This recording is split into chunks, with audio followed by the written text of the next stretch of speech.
بردف که اک پارتی عمر چلیک ده کنفرانسا که روزنامه‌وانی دا گوت آرمانجا هلبجارتنین لباکور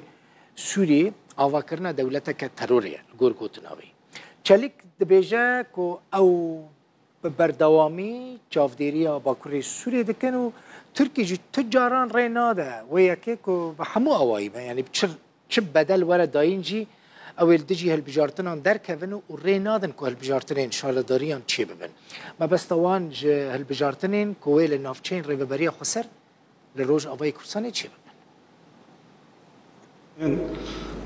kuzeyindeki دخوازم بیجم ام گلک جنزیک و چاودریا چالاکین تروریستین باکور سوریه دکن پیا دویه پگه گو پگه سوریه نه حول انجامدان هالبجارتنه که خو جهیدان بیدمه ما بتوندی دجاتیا وانکر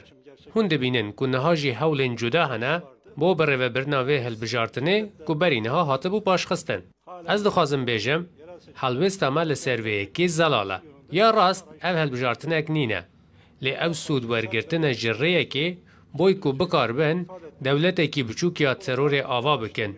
تروریستان که بین روژوی دخوازم بیجم به چه آوایی که ام چاو خوال سرویه که ناگرن hiçbir şekilde göz yumulmayacağını ifade etmek isterim.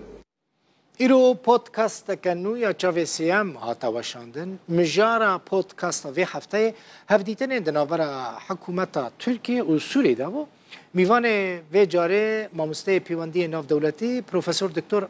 عبدالله کرام بو حسین عمر پودکاست پیشکش دکه باشه که وی ده تلویزیون ده تماشا بکن باشه دنجی ده دیجیتال میدیا روداوی و رادیو روداوی ده اندکارن ببینن و گهداری بکن گور زانیاری کوهنال گور چافکانی آگهدار جوا دانوستاندنا مجارین سنکه ای دانوستاندنا چیه اجندا چیه لسر چه راد وستن هردو آلی اساس دوان دانوستاندنا دا حتی نها ويكم من بشار اسد فهم كير بشار اسد براستي تشتين كو دبيجه بيرو راين خو فكرين خو دا خوازين دولتا سوريا بزمانكي جلك زلال و افشار این زمان تشتي كو سوريا جي تركيا خوزه و بيجكي اگر تو خوزي تكلي من باش ببن دانوستان ما ديسان بيجن يعني لسر بينجا كه باش بمشه و نخ بريا بيكي ام خوازن کی توش آقا سوریه ترکبی و هر وقت پشت یا خوشی جوان هیز این جهادی این کد خوازن رژیم سوریه بینن خوره پشتی یا خوشی ترکیه دکتر ترکیه چه تخوازل هم بروه پیش دستی اولویت ترکیه چنه ترکیه بیه نها براستی ترسک ترکیه یا ترسک ویا مزنه ترکیه ناخوزه کردین سوریه استاتیه که به جوری بدست بخطرس تركيا مثلا تركيا اول بله. يعني تركيا جي سوريا بيتر ايرود قادر نافنتوي دا يكيتيا قدينك رابي يكيتيا اغا دولة سوريا دخوزه باريزه باشا دكتور يك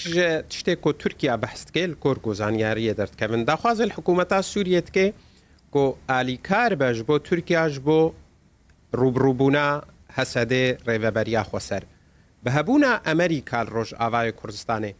سوریا و ترکیه به هفره کارن شرکی هفبش لدجی حسده بکن اپراسیونه کنو هبه تایبت جی بحثاوه هاوینه دبه و تگریدان به مسئله هل بجارتنه کوره و بریا خسر بنیازت تباغه دبکه اگر اوه که هین ها بیامن اگر اوه که اگر ترکیه پچه که یعنی براستی به سیاست روشالات ناوین بزن به اوه حساتشتا که نر حتی نیست و جیرادم و اگر بشار اسد وره بیشن دافکه که بویا و او مارا خوب دست خراب که چونکی نها رژیم نها سوریه دولت سوریه سیلینگ سر سیلینگ های